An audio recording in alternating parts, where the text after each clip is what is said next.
सत्ता मिळवण्यासाठी, मी मगाशी बोललो हुकुमशाही, सत्ता मिळवण्यासाठी लोकांचा जनाधार लक्षात न घेता, आम्ही होतो बरोबर, माझ्याकडे बापूसाहेब शिंदे दिले होते, मी त्यांना घेऊन आत गेलो. आमच्या समोर, लिफ्टच्या समोर एक मंत्री आणि नगराध्यक्ष आणि एक नगरसेवक त्या कामेश कांबळेला खेचत होते. आम्ही मध्ये पडलो आणि त्याला तिथून बाहेर काढला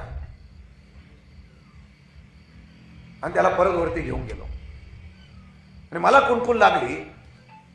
12-10 झाले होते आणि बाहेरच्या लोकांना बाहेर चौकशी, मधी चौकशी, वरते चौकशी, 12:30 पर्यंत पोचून द्यायचं ना असा पाहिजे नव्हता. मी गेलो आणि गेट खोललं. मी अतिशयोक्ती बोलत नाही. आणि वरती ते 2 लोकांना पोलिसांनी आमच्या त्या आरोपी म्हणून घेऊन गेले. मी शपथ घेऊन सांगतो, मी अतिशयोक्तीपणा बोलत नाही, मी लढणार आहे. मी तिथं असतो ना, मी 100 पोलिसांना पण भिडलो असतो. लोकशाहीचा खून तुम्ही सरळ सरळ पाडताय. आपल्या आमदाराने माझा स्वागत करण्याचा निर्णय घेतला. ते बोलले शिवसेनेत आले काय, भाजपमध्ये आले. पूर्वीचे जे शिवसैनिक होते त्यांना माहीत नाही, शशिकांत शिंदे पूर्वीचा शिवसैनिक जसा आक्रमक होता तो आज पण राष्ट्रवादीमध्ये आक्रमकच आहे. आणि ते आले तर मी त्यांचं स्वागत करीन. अगोदर तुझं त्या पक्षात आता शिल्लक राहतं का ते पहिलं शोधा. तुम्ही कोणत्या पक्षात आहे तर त्याला शोध घ्यावा लागेल. कालच राजेभाऊ वर्गे भेटून आले एकनाथ शिंदेना.